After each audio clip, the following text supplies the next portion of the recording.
Good morning, everyone. My name is Anshul Jain. I would be taking your income tax for BCom third semester. So, class, as you know कि हम लोग real life में income tax भरते हैं अपनी government को, और ये बहुत ही प्रैक्टिकल सब्जेक्ट है जो आपको नीडेड है रियल लाइफ में कैलकुलेशन करने के लिए। आई एम श्योर आप लोग सब बीकॉम कर रहे हैं तो आप लोगों ने जॉब करने का, बिजनेस करने का, कुछ ना कुछ करने का, पैसा कमाने का सोचा होगा अपनी लाइफ में अर्निंग के लिए। तो उस जो भी आप अर्निंग करते हैं उस पर आपको इनकम टैक्स तो भरना ही पड़ता है गवर्नमेंट को। So we study income tax in our BCom. Now अब मैं आपको ब्रीफ में आइडिया दे देती हूँ इनकम टैक्स में हम क्या क्या पढ़ेंगे। हम जॉब से जो पैसा कमाते हैं, ताकि जिसे हम सैलरी कहते हैं, उस पर हम इनकम टैक्स भरते हैं गवर्नमेंट को। तो हम सैलरी का चैप्टर पढ़ेंगे इनकम टैक्स में। और हम क्या करते हैं बच्चे, हम बिजनेस करते हैं और बिजनेस से पैसा कमाते हैं, और उस पैसे पर हम इनकम टैक्स भरते हैं गवर्नमेंट को, तो इसलिए हम बिजनेस इनकम भी पढ़ेंगे। और एक हम करते हैं प्रोफेशन, जैसे डॉक्टर्स, लॉयर्स, चार्टर्ड अकाउंटेंट्स, ये सब होते हैं प्रोफेशंस। और ये सब जो प्रोफेशंस ये करते हैं, इन प्रोफेशन से ये पैसा कमाते हैं और उस इनकम पर ये इनकम टैक्स भरते हैं गवर्नमेंट को। तो ये होती है प्रोफेशनल इनकम। तो इसलिए एक चैप्टर हमारा होगा बिजनेस एंड प्रोफेशन। और बच्चे एक चैप्टर होगा हमारा हाउस प्रॉपर्टी। आपने सुना होगा कि लोगों के पास कई बार एक्स्ट्रा घर होता है, एक घर तो उनके पास है ही, उसके अलावा उनके पास एक एडिशनल घर होता है, उसको वो किराए पे चढ़ा देते हैं, वहां से उनको आती है रेंटल इनकम। जो रेंटल इनकम उनको किराए से आती है उसको हम कहते हैं हाउस प्रॉपर्टी इनकम। उस पर भी टैक्स भरना पड़ता है गवर्नमेंट को। तो ये एक होता है हमारा हाउस प्रॉपर्टी इनकम। अभी तक हमने कौन कौन सी इनकम्स देख ली बच्चे? एक हमने देख ली सैलरी इनकम, दूसरी हमने देख ली बिजनेस इनकम, तीसरी हमने देख ली प्रोफेशन इनकम। बिजनेस और प्रोफेशन इनकम को हम एक में मिला के देखते हैं। तीसरा मैं कह रही हूँ आपको हाउस प्रॉपर्टी इनकम, जो रेंटल इनकम होती है। चौथी होती है हमारी कैपिटल गेन्स की इनकम बच्चे। जैसे आपके दादाजी ने कोई घर खरीदा था, मान लीजिए सालों पहले, और वो सालों पहले आपका घर था 50 लाख रुपए का, और today you want to sell that house, आप उस घर को बेचना चाहते हैं, आप बेचते हैं उसे 1 करोड़ 50 लाख में। आज दिन पूरा 1 करोड़ का मुनाफा। तो ऐसे में अगर आप उसको अब बेचते हैं तो आपको 1 करोड़ का कैपिटल गेन हुआ। इस गेन पर भी गवर्नमेंट टैक्स चार्ज करती है आपसे, वो कहती है आपकी इनकम है उस पर टैक्स दीजिए, इसे कहते हैं हम कैपिटल गेन की इनकम। एक होता है हमारा इनकम फ्रॉम अदर सोर्सेस। जैसे आपने सुना होगा, मूवीज में देखा होगा, अरे मेरी तो लॉटरी लग गई। तो लॉटरी की जो इनकम होती है वो अदर सोर्सेस से इनकम में आती है। जो भी आप पैसा लॉटरी से कमाओगे उस पर भी आपको गवर्नमेंट को इनकम टैक्स भरना पड़ेगा। तो हम इनकम टैक्स में जो 5वां चैप्टर पढ़ते हैं वो पढ़ते हैं इनकम फ्रॉम अदर सोर्सेस। ठीक है बच्चे। अब बच्चे ये तो हमारे 5 हेड्स हो गए। इन 5 चैप्टर्स को तो आप डिटेल में पढ़ोगे। इन 5 चैप्टर्स के अलावा और भी कुछ पोर्शंस हैं जो आपको पढ़ने होंगे। वो क्या पढ़ने होंगे? जब आप सैलरी देखिए, जब आप सैलरी की इनकम को, बिजनेस प्रोफेशन की इनकम को, हाउस प्रॉपर्टी की इनकम को, कैपिटल गेन की इनकम को, इनकम फ्रॉम अदर सोर्सेस में और भी इनकम्स आ जाएंगी, जैसे कि हॉर्स रेसेस। हॉर्स रेसेस पे लोग पैसा लगाते हैं, जीत जाते हैं, तो उससे जो पैसा होता है उस पर भी गवर्नमेंट को टैक्स भरना होता है। बट अब हॉर्स रेसेस किस में आएंगी? अदर सोर्सेस में आएंगी। तो कुल मिला के आपने जहां से भी पैसा कमाया, किसी भी सोर्स से पैसा कमाया, जहां से भी आपने पैसा कमाया, सारे पैसे को जोड़ दो। जोड़ दोगे तो आपकी आ जाएगी ग्रॉस इनकम। अब जो ये आपकी इनकम होती है इसमें से आपको माइनस करना अलाउड होता है कुछ इनकम जिन पे आपको टैक्स नहीं देना गवर्नमेंट को। तो उनको हम कहते हैं डिडक्शंस। तो आप उनमें से डिडक्शंस माइनस कर देते हो। और बच्चे फिर जो लास्ट में आता है बच्चा कुछ अमाउंट, वो हमारी टैक्सेबल अमाउंट इनकम होती है, उस पर हम टैक्स भरते हैं गवर्नमेंट को स्लैब रेट के अकॉर्डिंग। तो अब बच्चे हम बेसिकली ये सारा मैं आपसे एक एक करके, मतलब ये डिडक्शंस का हमारा एक पूरा चैप्टर होगा, एग्रीकल्चर इनकम का हमारा एक चैप्टर होगा, सैलरी का चैप्टर होगा, हाउस प्रॉपर्टी का चैप्टर होगा, सारे हमारे ये चैप्टर्स होंगे। तो अब वो तो मैं आपसे धीरे धीरे डिस्कस करूंगी जब हम स्टार्ट कर देंगे, बट अभी के लिए हम क्या डिस्कस करेंगे, बिल्कुल बेसिक से स्टार्ट करेंगे। सिर्फ एग्जाम में आए हुए क्वेश्चन आपको कराऊंगी, एग्जाम में आई हुई थ्योरी कराऊंगी, क्लास में डिस्कस करा हुआ एक एक वर्ड एग्जाम ओरिएंटेड होगा। तो फर्स्ट आप स्क्रीन पर देख रहे हैं पार्ट 4 में क्या लिखा हुआ है, प्रीवियस ईयर, असेसमेंट ईयर। तो बच्चे प्रीवियस ईयर क्या होता है और असेसमेंट ईयर क्या होता है? जिस साल में आप पैसा कमाते हैं उस साल को हम कहते हैं प्रीवियस ईयर। जैसे कि एक तो बच्चे ये बात सुनिए, आप ये बताइए, इनकम टैक्स जब हम पढ़ते हैं तो इनकम टैक्स के लिए जो हमारा नया साल शुरू होता है वो जनवरी में शुरू नहीं होता। ऐसे तो आप कहोगे मैम न्यू ईयर आने वाला है 1 जनवरी से, तो मैं कहूंगी ठीक है न्यू ईयर आने वाला है हम लोगों के लिए, बट इनकम टैक्स वालों के लिए न्यू ईयर कब आता है? 1 अप्रैल को। तो इनकम टैक्स का न्यू ईयर 1 अप्रैल को स्टार्ट होता है और फिर वो एंड कब होता है? 31 मार्च को अगले साल। तो इनकम टैक्स वालों के लिए जो न्यू ईयर स्टार्ट होता है वो 1 अप्रैल को स्टार्ट होता है और अगले साल के 31 मार्च तक रहता है। पूरे 12 महीने का एक न्यू ईयर इनकम टैक्स वालों के लिए ये होता है। अब बच्चे एग्जाम आपका है इस बार, तो एग्जाम के हिसाब से आपका जो प्रीवियस ईयर है वो है 2019-20। अब क्योंकि हम इनकम टैक्स पढ़ रहे हैं तो इनकम टैक्स में हमारा जो ईयर होता है वो 1 अप्रैल से स्टार्ट होता है और अगले साल के 31 मार्च तक होता है। तो हम कहेंगे हमारा प्रीवियस ईयर है, ध्यान दीजिएगा, लिख लीजिए अपनी कॉपी किताबों पे, 1 अप्रैल 2019। हमारा इस समय 2020 चल रहा है, ध्यान दीजिए, 1 अप्रैल 2019 से लेकर 31 मार्च 2020 तक हमारा प्रीवियस ईयर है। मतलब इस साल के 2020 के 31 मार्च को खत्म हो गया था हमारा प्रीवियस ईयर। पिछले साल स्टार्ट हुआ था प्रीवियस ईयर, कब स्टार्ट हुआ था पिछले साल? 1 अप्रैल को, और इस साल 31 मार्च को खत्म हो गया हमारा प्रीवियस ईयर। प्रीवियस ईयर कौन सा था? 2019-20। 2019 की अप्रैल से स्टार्ट हुआ था और इस साल के 2020 के 31 मार्च तक था। अब ये प्रीवियस ईयर कौन सा साल होता है? जिस साल में आप इनकम को कमाते हो।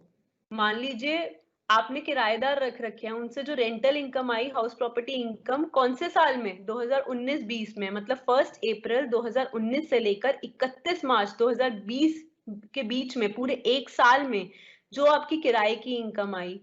और अगर आप जॉब करते हो तो आपको जो जॉब करने से सैलरी आई, कब? इस पूरे एक साल में, एक साल की सैलरी। कौन से एक साल की सैलरी? 1 अप्रैल 2019 से लेके 31 मार्च 2020 तक की सैलरी। और मान लीजिए आप जॉब भी करते हो, किराए की इनकम भी आती है और साथ में साथ आप पार्ट टाइम बिजनेस भी करते हो कोई छोटा मोटा शाम को। मान लीजिए आप शाम को सैनिटाइजर्स बेचने का बिजनेस कर रहे हो, तो उससे जो आपको इनकम आई, बिजनेस इनकम, वो भी आपने कब से कब तक की इनकम देखनी है? 1 अप्रैल 2019 से लेकर 31 मार्च 2020 तक के बीच की। और मान लीजिए साथ में आपकी लॉटरी भी लग गई तो आपकी इनकम फ्रॉम अदर सोर्सेज भी हो गई।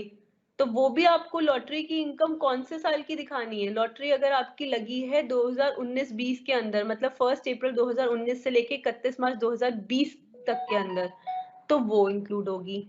और कैपिटल गेन बच्चे, कैपिटल गेन कौन से वाला?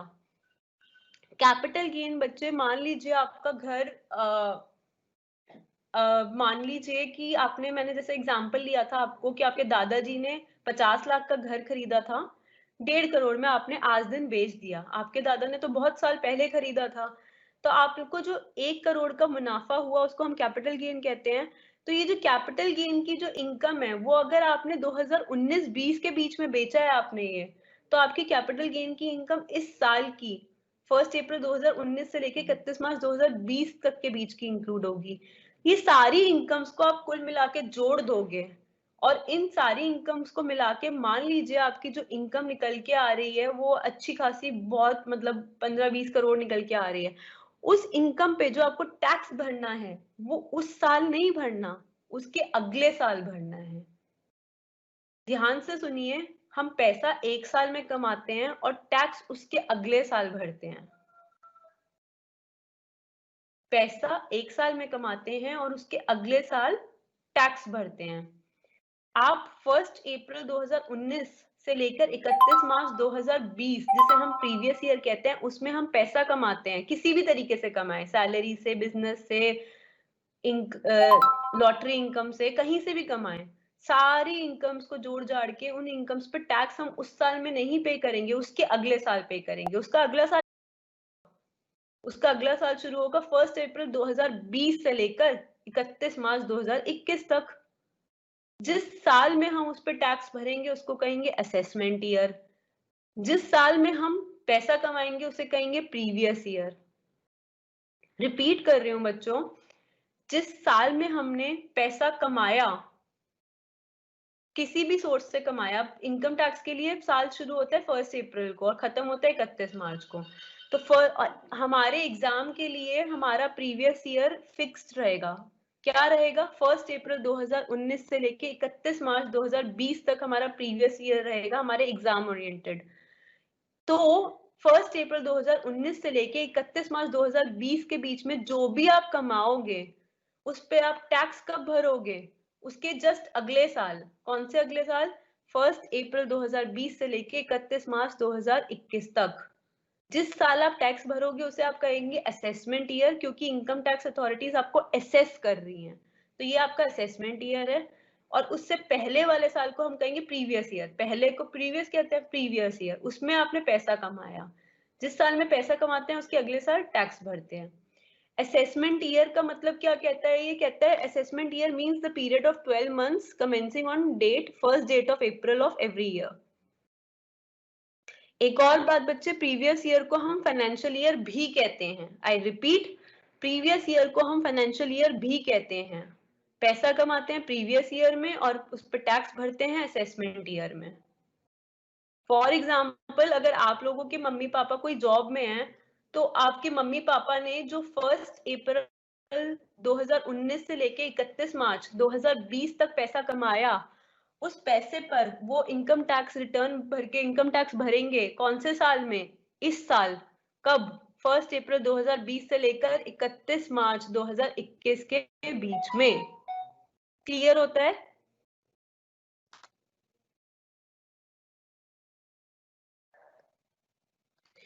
स्क्रीन पे देखिए, कह रहा है कि इफ प्रीवियस ईयर इज 2017-18, अगर प्रीवियस ईयर हम मान लें 17-18 है, तो असेसमेंट ईयर कौन सा होगा? जस्ट उसके अगला साल 2018-19।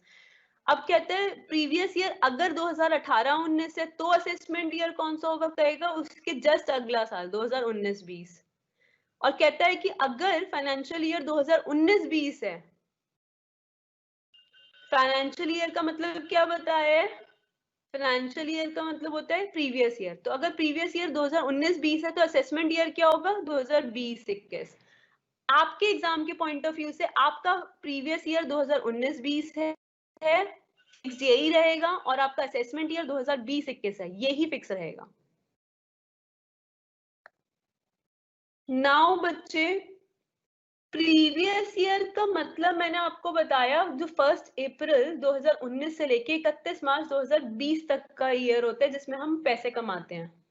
अब बच्चे इसका मतलब तो 1 अप्रैल से लेकर 31 मार्च तक का मतलब 12 महीने हो गए, 12 मंथ्स।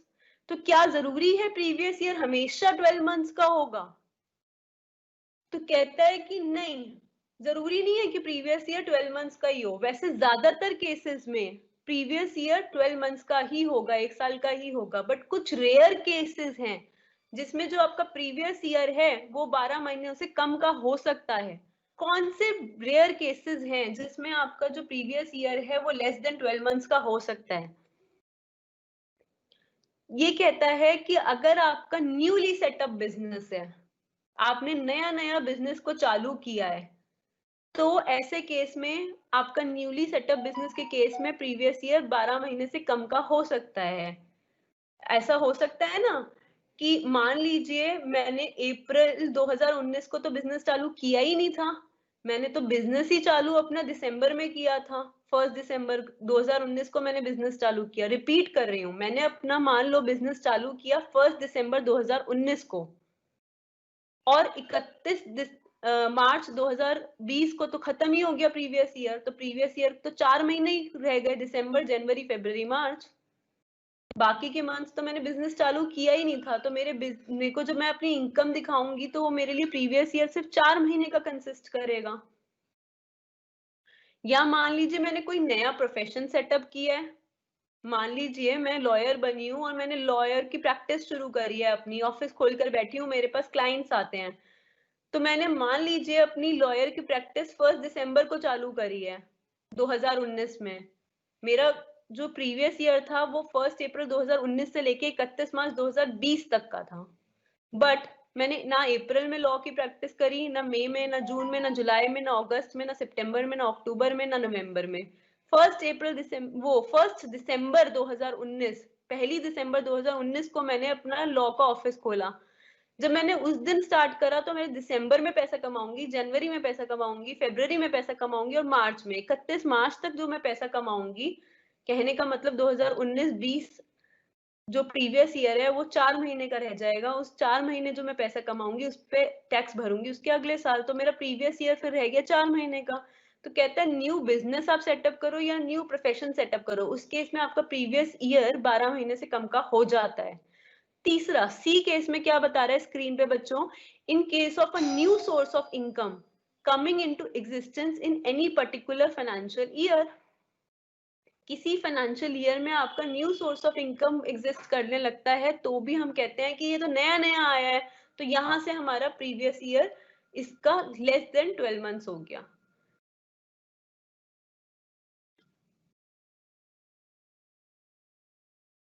अब बच्चे जैसा मैंने आपसे कहा कि जो इनकम जो होती है हमारी प्रीवियस ईयर में कमाई जाती है और उस पे इनकम टैक्स कब भरते हैं हम, उसके अगले साल असेसमेंट ईयर में। देखिए लाइन पढ़िए जरा अपने स्क्रीन पे, देखेंगे income earned in the financial year मतलब प्रीवियस ईयर, इनकम जो कमाई गई प्रीवियस ईयर में is not assessed in financial year, वो प्रीवियस ईयर में असेस नहीं होती, उस पर टैक्स कब भरना पड़ता है, उसके अगले साल असेसमेंट ईयर में। प्रीवियस ईयर में पैसा कमाते हैं बट प्रीवियस ईयर में टैक्स नहीं भरते, टैक्स भरते हैं उसके अगले साल असेसमेंट ईयर में। बट कुछ ऐसे एक्सेप्शन केसेस हैं, 5 ऐसे एक्सेप्शन केसेस हैं जिनके अंदर जिस साल पैसा कमाएंगे उसी साल टैक्स भरेंगे। अब आपके एग्जाम में आया हुआ क्वेश्चन है कि प्रीवियस ईयर किसे कहते हैं, डिफाइन करो। एग्जाम में आया हुआ क्वेश्चन है असेसमेंट ईयर किसे कहते हैं, डिफाइन करो। एग्जाम में आया हुआ क्वेश्चन है कि प्रीवियस ईयर में हम पैसा कमाते हैं उस पर टैक्स हम असेसमेंट ईयर में देते हैं, इसकी क्या कोई एक्सेप्शंस हैं, क्या ये हमेशा फॉलो होगा कि प्रीवियस ईयर में पैसा कमाएंगे मगर उसके अगले साल असेसमेंट ईयर में टैक्स भरेंगे, या ये भी हो सकता है कि प्रीवियस ईयर में पैसा कमाएंगे और प्रीवियस ईयर में ही टैक्स भर देंगे। तो आंसर इज कि ज्यादातर केसेस में हम प्रीवियस ईयर में पैसा कमाते हैं उसके अगले साल असेसमेंट ईयर में टैक्स भरते हैं। बट कुछ 5 एक्सेप्शन केस ऐसे हैं जिनके अंदर हम जिस साल पैसा कमाते हैं प्रीवियस ईयर में उसी साल हम उस पर टैक्स भी भर देते हैं। वो 5 एक्सेप्शन केसेस कौन से हैं, एग्जाम में आया हुआ है तो पढ़ते हैं। स्क्रीन पे देखेंगे बच्चे, लिखा हुआ है फर्स्ट है shipping business of non residents.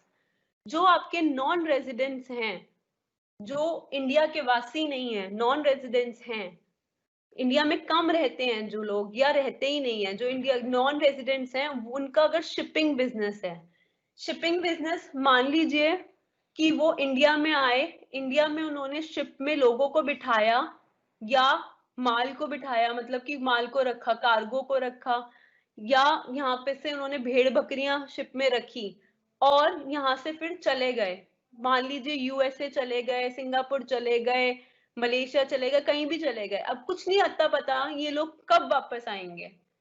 इनका शिपिंग बिजनेस था, अपनी शिप में लोगों को भर के ले गए या भेड़ बकरियों को भर के ले गए, यही नहीं पता कब वापस आएंगे। हो सकता है अगले साल आ जाए, हो सकता है 5 साल बाद आए, हो सकता है कभी वापस ना आए। ऐसे केस में गवर्नमेंट क्या कहती है उन्हें, गवर्नमेंट कहती है जिस साल में तुमने पैसा कमाया देना तो टैक्स उसके अगले साल था, बट क्योंकि तुम्हारा कोई भरोसा नहीं है कि तुम अगले साल टैक्स भरने के लिए वापस आओगे कि नहीं आओगे, क्योंकि तुम शिप से जा रहे हो दूसरे देश, तो टैक्स को भर के जाओ। तो इसलिए जब उन्होंने पैसा कमाया शिपिंग बिजनेस से, उसी साल प्रीवियस ईयर में पैसा कमाया और प्रीवियस ईयर में ही वो टैक्स भर देंगे। ऐसे ही assessment of persons leaving India, अगर मैं मान लीजिए इंडिया छोड़ के जा रही हूँ बाहर, इंडिया से बाहर यूएसए की किसी यूनिवर्सिटी में पढ़ाने के लिए, जॉब करने के लिए या बिजनेस करने के लिए मैं यूएसए में जा रही हूँ हमेशा हमेशा के लिए इंडिया को छोड़ के, तो गवर्नमेंट कहेगी कि अगर जाने से पहले तुमने दिल्ली यूनिवर्सिटी में, मैं भी आपको पढ़ा रही हूँ ना, मान लीजिए इस साल ही मैं दिसंबर में भाग जाती हूँ यूएसए पढ़ाने के लिए और हमेशा हमेशा के लिए यूएसए में बस जाती हूँ, वहीं पे पढ़ाऊंगी अब मैं, तो अब जाने से पहले मेरे को दिसंबर में मैं जा रही हूँ, दिसंबर में जाने से पहले गवर्नमेंट कहेगी कि ये तो जिस साल में तुमने पैसा कमाया है यहाँ पे जितने टाइम दिसंबर तक, उतने पे टैक्स अभी भर के अब मेरा प्रीवियस ईयर मेरे लिए इस केस में मैंने पैसा जो कमा रही हूँ ये 2020-21 में कमा रही हूँ, 1 अप्रैल 2020 से लेकर 31 मार्च 2021 के बीच में कमा रही हूँ, और इस पर टैक्स कब भरना है मुझे, अगले साल भरना होता 2021-22 में, 1 अप्रैल 2021 से लेके उसके अगले साल 31 मार्च 2022 के बीच में मेरे को टैक्स भरना था, मगर क्योंकि मैं तो इंडिया छोड़ के जा रही हूँ तो ऐसे केस में मैं तो वापस आऊंगी ही नहीं टैक्स भरने के लिए, तो गवर्नमेंट कहेगी कोई नहीं, हम वेट नहीं करेंगे तुम्हारे असेसमेंट ईयर तक का, अब तुम प्रीवियस ईयर में पैसा कमाया है उसी में टैक्स भर दो। समझ आया बच्चों? तीसरा केस होता है assessment of association of persons body of individuals formed for a particular event. कुछ लोग आपस में जुड़ जाएं, मान लीजिए आप, मैं, हम सब लोग मिलकर, आप जो बच्चे, जितने बच्चे अभी क्लास अटेंड कर रहे हैं वो सब और मैं मिलकर, मान लीजिए जैसे बैंड बाजा बारात मूवी आई थी ना अनुष्का शर्मा और रणवीर सिंह की, वैसे उसके अंदर वो शादी का बिजनेस करते थे ना, शादी की केटरिंग वगैरह, शादी का मतलब टेंट वगैरह लगाते थे, मान लीजिए हम लोग मिलके, आप और मैं मिलके वही बिजनेस कर लें और हम बस एक ही शादी के लिए करें कि अंबानी के बेटे की शादी है, उसका कॉन्ट्रैक्ट मिला है, सिर्फ इतना ही काम करेंगे उसके बाद नहीं करेंगे, तो हमने सिर्फ एक इवेंट के लिए हम लोगों ने हाथ मिला लिया कि हम एसोसिएशन ऑफ वो बॉडी ऑफ इंडिविजुअल्स बन गए हम लोग, हम इंडिविजुअल हैं, मैं भी एक इंडिविजुअल इंसान हूँ, आप भी इंडिविजुअल इंसान है, हम सब मिल गए तो बॉडी ऑफ इंडिविजुअल बन गई। बॉडी ऑफ इंडिविजुअल्स ने साथ में कहा कि हम क्या करेंगे, एक इवेंट के लिए साथ में आए हैं, अंबानी के बेटे की शादी है, उसकी शादी ऑर्गेनाइज करेंगे, पैसा कमाएंगे, वो बहुत पैसे दे रहा है, वो कह रहा है वो 50 करोड़ देगा, हम आपस में बांट लेंगे 50 करोड़ को। तो अगर कोई भी एसोसिएशन ऑफ पर्संस या body of individuals particular event के लिए फॉर्म होती है, किसी एक इवेंट के लिए, जैसे कि अभी शादी कराने के लिए किसी की, की मतलब शादी का बिजनेस करने के लिए, तो ऐसा किसी पर्टिकुलर इवेंट के लिए फॉर्म होती है, तो उससे वो जो पैसा कमाती है, वो पैसा कमाने के बाद वो अपना एसोसिएशन ऑफ पर्संस जो वो जोड़े थे वो सब तितर बितर हो जाएंगे, वो लोग खत्म कर देंगे अपना एसोसिएशन, एक इवेंट के लिए ही साथ में आए थे, तो गवर्नमेंट कहती है कि तुम लोग असेसमेंट ईयर में टैक्स मत भरना, जिस साल तुमने पैसा कमाया उसी साल टैक्स भर के जाओ, तुम बाद में हाथ ही नहीं आओगे, कोई कहीं चला जाएगा कोई कहीं चला जाएगा, तुम्हारी एसोसिएशन तो ब्रेक हो जाएगी। नेक्स्ट बच्चे क्या है, स्क्रीन पे देखो, चौथा, assessment of persons likely to transfer property to avoid tax. मान लीजिए एक लड़की की शादी होती है और शादी होके जिस घर में जाती है अपने ससुराल, वहां पे उसका जो फादर इन लॉ है वो उसके नाम पर, अपनी बहू के नाम पे अपनी प्रॉपर्टी ट्रांसफर करना चाहता है ताकि उसको टैक्स ना देना पड़े उस प्रॉपर्टी पे। तो ऐसे केस में मान लीजिए ऐसा वो कुछ करना चाहता है, तो ऐसे केस में इनकम टैक्स अथॉरिटी को तुरंत पता चल गया कि भाई ऐसे ऐसे ये तो टैक्स बचाने के लिए अपनी बहू के नाम पे ट्रांसफर कर रहा है प्रॉपर्टी, तो प्रीवियस ईयर जिस साल में उस प्रॉपर्टी से पैसा कमाया हुआ दिखाया जा रहा है उसी साल में टैक्स भी भरवा लिया जाएगा। गवर्नमेंट कहेगी जिस साल में पैसा कमाया है उसी साल में टैक्स भर दो, तुम्हारे लिए वेट नहीं करेंगे असेसमेंट ईयर तक का। क्यों? क्योंकि असेसमेंट ईयर तक का तुम्हारे लिए वेट किया तो तब तक तो तुम पैसा तब तक तो तुम प्रॉपर्टी ट्रांसफर कर दोगे बहू के नाम में, फिर तो हम चार्ज ही नहीं कर पाएंगे इनकम टैक्स। अब आप कहोगे कि बहू के नाम पे बहू के नाम पे ट्रांसफर करेगा तो बहू टैक्स देगी, बट नहीं, हर एक इंडिविजुअल को कुछ अमाउंट तक टैक्स की एग्जेम्पशन होती है पहले 2.5 लाख पर तो किसी को भी टैक्स नहीं देना होता। पूरे साल में अगर आपने मिला के 2.5 लाख रुपए तक कमाए हैं, 2 लाख कमाए हैं, 1 लाख कमाया है, 1.5 लाख कमाया है, करेक्ट, 2-2.5 लाख कमाया है, तो तब तक आपको कोई टैक्स नहीं भरना गवर्नमेंट को। तो अगर हो सकता है जो ये ससुर हैं, जो फादर इन लॉ हैं, इनके पास बहुत पैसा हो, इनको बहुत टैक्स भरना पड़ रहा हो, इनकी जो डॉटर इन लॉ है उसको कोई टैक्स ना भरना पड़ रहा हो, तो इन्होंने सोचा कि कुछ अगर मैं इस तरीके से काम कर दूं कि मैं ये प्रॉपर्टी जो है अपनी, वो अपनी बहू के नाम पे ट्रांसफर कर दूं, तो जो इस प्रॉपर्टी से किराया आएगा, किराए की आमदनी आएगी, हाउस प्रॉपर्टी इनकम, अगर मैं अपने नाम रखूंगा तो मुझे उस पर मोटा टैक्स भरना पड़ेगा। बट फिर अगर मेरी बहू के नाम होगा, तो अगर पूरे साल में 2 लाख का टैक्स, वो 2 लाख का किराया आता है, 2 लाख का अगर किराया आता है उस प्रॉपर्टी से, तो अगर मेरी बहू के नाम होगा तो मेरी बहू को तो पहले 2.5 लाख पे देना ही नहीं टैक्स, तो वो बच जाएगी, टैक्स नहीं देना पड़ेगा, तो मेरा पैसा 2 लाख टैक्स फ्री हो जाएगा। तो अगर ये लोग ट्रांसफर करना चाहते हैं ये सोचते हुए, तो ऐसे केस में इनकम टैक्स अथॉरिटी तुरंत पहुंचेगी, कहेगी रुक जाओ, तुम्हें ट्रांसफर करना अलाउड नहीं है, अभी प्रीवियस ईयर में कमाया है ना, अभी की अभी टैक्स भर दो इस पे, तुम्हारे ही नाम पे टैक्स चार्ज होगा। अच्छा, अब बच्चे हम आते हैं नेक्स्ट कॉन्सेप्ट पे, residential status and tax incidence.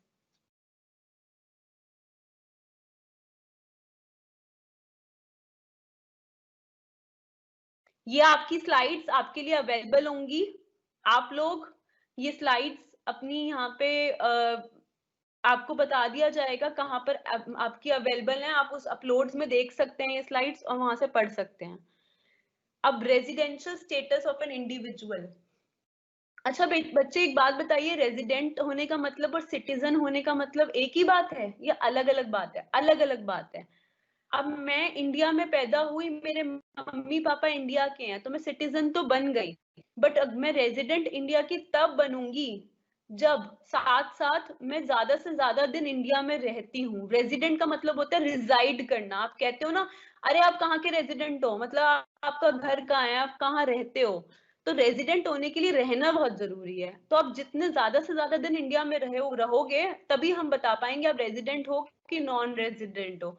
जो इंडिया में ज्यादा दिन रहेगा वो रेजिडेंट है, इंडिया में जो कम दिन रहेगा वो नॉन रेजिडेंट है। जो इंडिया में नहीं रहेगा बिल्कुल ही, वो नॉन रेजिडेंट है। मान लो यूएसए में रह रहे हो, सिंगापुर में रह रहे हो, तो आप नॉन रेजिडेंट हो। बट आप इंडिया में अगर रह रहे हो, तो अगर कम दिन रह रहे हो और आप तो आप नॉन रेजिडेंट हो, अगर थोड़े ज्यादा दिन रह रहे हो तो रेजिडेंट हो। वो कितने कम दिन और कितने ज्यादा दिन तय करेंगे कि आप रेजिडेंट हो कि नॉन रेजिडेंट, वो हम पढ़ते हैं अभी। अभी जैसे मैंने आपको बताया, आपके एग्जाम के पर्पस से हमारा असेसमेंट ईयर होगा 2020-21, हमारा प्रीवियस ईयर होगा उससे जस्ट पहले वाला साल 2019-20। तो बच्चे 2019-20 में आपने पैसा कमाया, 2020-21 में उस पर आपने टैक्स भरा। अब जो आपने जिस साल में पैसा कमाया 2019-20, मतलब 1 अप्रैल 2019 से लेके 31 मार्च 2020 के बीच में जब आपने पैसा कमाया, तो उस साल में आप इंडिया में कितने दिन रुके? प्रीवियस ईयर में आप इंडिया में कितने दिन रुके? अगर आप 182 डेज रुके या 182 डेज से ज्यादा रुके, रिपीट कर रही हूँ, अगर आप 182 डेज रुके या 182 डेज से ज्यादा रुके, तो आप रेजिडेंट हो। और अगर आप 182 डेज से लेस रुके, तो हमारे को एक और कंडीशन चेक करनी पड़ेगी कि रेजिडेंट हो या नहीं। उसके लिए उसको कहते हैं 60+3 65 डेज की कंडीशन। वो क्या होती है, उसमें हम चेक करते हैं कि आप प्रीवियस ईयर में 60 डेज या उससे ज्यादा रुके हो। अगर आप 60 डेज या उससे ज्यादा रुके हो,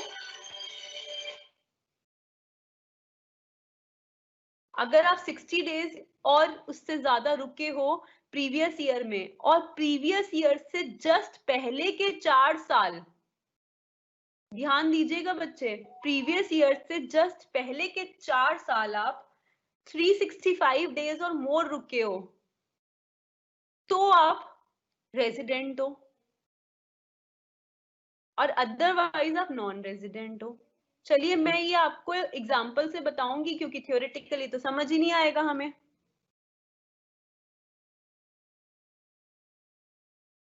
क्वेश्चन देखिए स्क्रीन पे, मिस्टर एक्स एक फॉरेन क्रिकेटर है, मतलब इंडिया के क्रिकेटर नहीं है, बाहर के हैं, मतलब इंडिया में पैदा नहीं हुए, बाहर पैदा हुए, इसका मतलब वो सिटीजन तो बाहर के हैं। अब रेजिडेंट इंडिया के हैं या नहीं है वो तब पता चलेगा कि इंडिया में कितने दिन रिजाइड करते हैं, इंडिया में कितने दिन ठहरते हैं। तो अब वो बोलता है आगे, he has been coming to India for 100 days every year since 2012-13। 2012-13 से मतलब 1 अप्रैल 2012 से लेकर अब तक वो हर साल इंडिया 100 दिन के लिए आते हैं। उससे पहले इंडिया नहीं आते थे। 2012-13 से पहले इंडिया में 0-0 दिन के लिए रुके थे। 2012-13 में 100 दिन के लिए आए, फिर 2013-14 में 100 दिन के लिए आए, फिर 14-15 में 100 दिन के लिए आए, फिर 2015-16 में 100 दिन के लिए आए। अब हम 2012-13 लिखते हैं, इसका मतलब है 1 अप्रैल 2012 से लेके 31 मार्च 2013 के बीच में वो 100 दिन के लिए आए। तो चलिए देखिए, हमने ये टेबल बनाई। टेबल में हमने प्रीवियस ईयर का कॉलम बनाया। मैंने आपको बताया था कि हमारा एग्जाम के लिए असेसमेंट ईयर है 2020-21 और प्रीवियस ईयर है 2019-20, जो कि यही रहेगा आपके एग्जाम के लिए। तो प्रीवियस ईयर फटाफट से लिख दिया 2019-20, और इससे पहले के भी कुछ कुछ प्रीवियस ईयर लिख दिए, 10 प्रीवियस ईयर, 10-11 लिख दिए, 11 प्रीवियस ईयर्स यहाँ पे लिख दिए। 2019-20, उससे पहले 18-19, उससे पहले 17-18, उससे पहले 16-17, उससे पहले 15-16 and so on. Previous years लिख दिए। अब हमने लिखा number of days in India, India में कितने दिन रुका। तो कहते हैं कि 2012-13 से 100 दिन आना शुरू किया, 2012-13 में 100 दिन रुका, 13-14 में 100 दिन रुका, 14-15 में 100 दिन रुका, अब तक 100 दिन हर साल रुकता है। बट 2012-13 से पहले तो आता नहीं था इंडिया, तो 0 दिन रुका, 0 दिन रुका, 0 दिन रुका। अब हमारे को निकालना है कि रेजिडेंट है कि नॉन रेजिडेंट है। तो रेजिडेंट होने की ये कंडीशन है कि जो आपका असेसमेंट ईयर है 2020-21, इससे जस्ट पहले वाला एक साल कौन सा हो गया, प्रीवियस ईयर 2019-20, ये वाला 2019-20, उसमें देख लो ये 182 डेज रुका है या नहीं, 182 डेज और मोर देन 182 डेज, 182 और मोर डेज रुका है कि नहीं। तो आप कहोगे मैम हमने चेक किया कि प्रीवियस ईयर 2019-20 में ये 182 डेज और मोर नहीं रुका, ये तो कम दिन रुका है, 100 दिन रुका है। तो मैं कहूंगी कि ठीक है, रेजिडेंट होने के लिए पहली तो ये कंडीशन चेक करनी थी, वो तो इसने फुलफिल ही नहीं करी कंडीशन। चलो दूसरी कंडीशन चेक कर लो, अभी एक और मौका दे रहे हैं ऐसे अगर रेजिडेंट बनना हो तो, कि ये इस प्रीवियस ईयर में, प्रीवियस ईयर 2019-20 में ये 60 और मोर डेज रुका है, 60 दिन या 60 दिन से ज्यादा रुका है। तो आप कहोगे यस मैम 60 दिन से ज्यादा रुका है। फिर मैं कहूंगी कि 60 दिन से तो ज्यादा रुका है, तो बट साथ में ये भी चेक कर लो इस प्रीवियस ईयर से पहले वाले 4 प्रीवियस ईयर, मतलब इस प्रीवियस ईयर से पहले वाले 4 प्रीवियस ईयर, कौन से 4 हो गए, 1 2 3 4, इन चारों सालों में कुल मिला के 365 दिन या ज्यादा रुका है कि नहीं रुका है।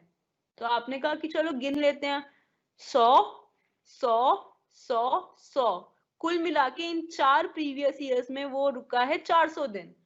तो प्रीवियस ईयर से, प्रीवियस ईयर हमारा है 2019-20, प्रीवियस ईयर से पहले वाले 4 प्रीवियस ईयर्स में कुल मिला के अगर वो 365 दिन 365 डेज या उससे ज्यादा रुका हुआ हो तो है वो रेजिडेंट, वरना है नॉन रेजिडेंट। तो देखिए बच्चे, रेजिडेंट होने के लिए दो कंडीशंस में से एक कंडीशन फुलफिल करनी चाहिए, या तो वो प्रीवियस ईयर में 182 डेज या ज्यादा रुका हो, वो तो ये फुलफिल कर नहीं रहा, फिर से हमने दूसरा मौका दिया, दूसरी कंडीशन अगर फुलफिल कर दे तो, पहली कंडीशन तो फुलफिल नहीं कर रहा। दूसरी कंडीशन क्या थी कि प्रीवियस ईयर 2019-20 में वो 60 डेज या 60 डेज से ज्यादा रुका हो, तो आपने कहा हाँ वो तो फुलफिल हो रही है। और साथ ही साथ सेकंड कंडीशन अभी पूरी नहीं हुई, साथ ही साथ सेकंड कंडीशन में एक और कंडीशन है, वो क्या कहता है कि प्रीवियस ईयर से पहले वाले 4 प्रीवियस ईयर्स में कुल मिला के टोटल में 365 दिन या 365 दिन से ज्यादा रुका हुआ हो। तो आप कहोगे हाँ 365 डेज से ज्यादा रुका है, 400 दिन रुका है। तो मैंने कहा कि इसका मतलब दूसरी कंडीशन फुलफिल कर रहा है, दूसरी कंडीशन थी 60 + 365 वाली, मैंने कहा वो कंडीशन फुलफिल कर रहा है, तो इसलिए ये रेजिडेंट बन गया। तो ये रेजिडेंट है भारत का। देखो क्या लिखा है, foreign cricketer mister x has satisfied second basic condition, satisfy कर दिया उन्होंने, therefore he becomes resident।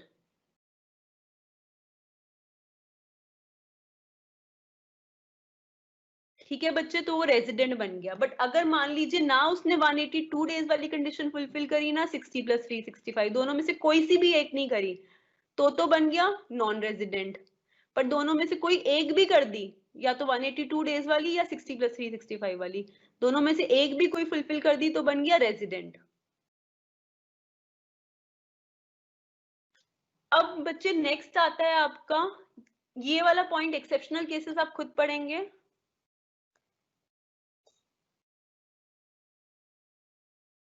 एक मिनट बच्चे।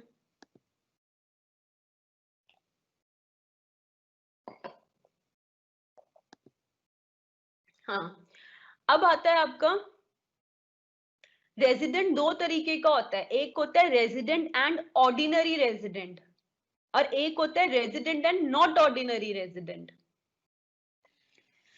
रेजिडेंट के साथ साथ अब देखिए बच्चे, हमने कहा जो इंडिया में ज्यादा दिन रुकेगा वो रेजिडेंट, जो इंडिया में कम दिन रुकेगा वो नॉन रेजिडेंट। अब रेजिडेंट में भी जो सबसे ज्यादा दिन रुकेगा वो रेजिडेंट एंड ऑर्डिनरी रेजिडेंट। जो रेजिडेंट तो है बट कंपैरेटिवली कम दिन रुकेगा वो है resident and not ordinary resident. तो चलिए अब देखते हैं कि कितने दिन की कंडीशन। तो कहता है कि रेजिडेंट एंड ऑर्डिनरी रेजिडेंट होने के लिए दो कंडीशन सेटिस्फाई करनी पड़ेंगी, दोनों की दोनों करनी पड़ेंगी। क्या दोनों? कि अगर वो रेजिडेंट है इंडिया का 2 out of 10 previous years immediately preceding the relevant previous year. जो हमारे क्वेश्चन में आपको पता है असेसमेंट ईयर 2020-21 हमारा असेसमेंट ईयर है, आपको बताया है मैंने हमारा असेसमेंट ईयर क्या है 2020-21। हमारा प्रीवियस ईयर क्या है उससे जस्ट पहले वाला 2019-20। अब कह रहे 19-20 को छोड़ दो, इस प्रीवियस ईयर से पहले के 10 साल देखो। उन 10 सालों में से किन्हीं 2 सालों में, कम से कम 2 सालों में, मैंने कहा हमारे प्रीवियस ईयर को छोड़ दो, 19-20 को छोड़ दो, 19-20 से पहले के 10 साल देखो। उन 10 सालों में से कम 2 सालों में अगर वो रेजिडेंट है, सब में निकालो रेजिडेंट है नॉन रेजिडेंट है, उन 10 सालों में हर साल निकालो रेजिडेंट है कि नॉन रेजिडेंट है। अगर उन 10 में से किन्हीं 2 साल, मिनिमम 2 साल, 2 साल हो, 3 साल हो, 4 साल हो, 5 साल हो, गुड है, बट कम से कम 2 साल अगर वो रेजिडेंट है तो हम कहेंगे उसने रेजिडेंट एंड ऑर्डिनरी रेजिडेंट की पहली कंडीशन सेटिस्फाई कर दी है। तो चलिए बच्चे हम प्रैक्टिकल क्वेश्चन से देखते हैं, थ्योरी से तो हमें समझ आती नहीं बात। तो चलिए प्रैक्टिकल क्वेश्चन में हमने देखा ये mister x foreign cricketer, previous year हमारा 2019-20 था, हमेशा यही रहेगा।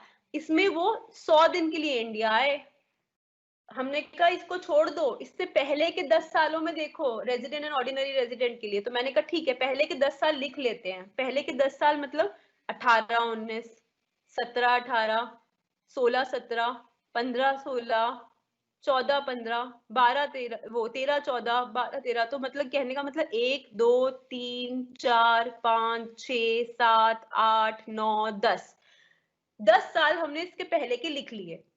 उल्टा करके लिखना है, मतलब 2019-20 से पहले क्या आया था 2018-19, 18-19 से पहले क्या आया था 17-18, 17-18 से पहले क्या आया था 16-17, लिख लिए 10 साल। इन 10 सालों में नंबर ऑफ डेज इंडिया में क्या रहा वो भी लिखा हुआ है। अब आपको यहाँ से ये निकालना है हर साल कि ये रेजिडेंट है कि नॉन रेजिडेंट है। इन 10 सालों में आपको निकालना है कि ये रेजिडेंट है कि नॉन रेजिडेंट है। तो चलिए देखते हैं 2018-19 में ये रेजिडेंट है या नॉन रेजिडेंट है। तो आप कहोगे कि मैम 2018-19 में 100 दिन रुका ये, तो मैंने कहा कि इसको रेजिडेंट है या नॉन रेजिडेंट है निकालने की कंडीशन होती है 182 डेज और मोर रुका या नहीं रुका प्रीवियस ईयर में चेक करो। तो इस यहाँ पर हम 2018-19 को प्रीवियस ईयर मान रहे हैं।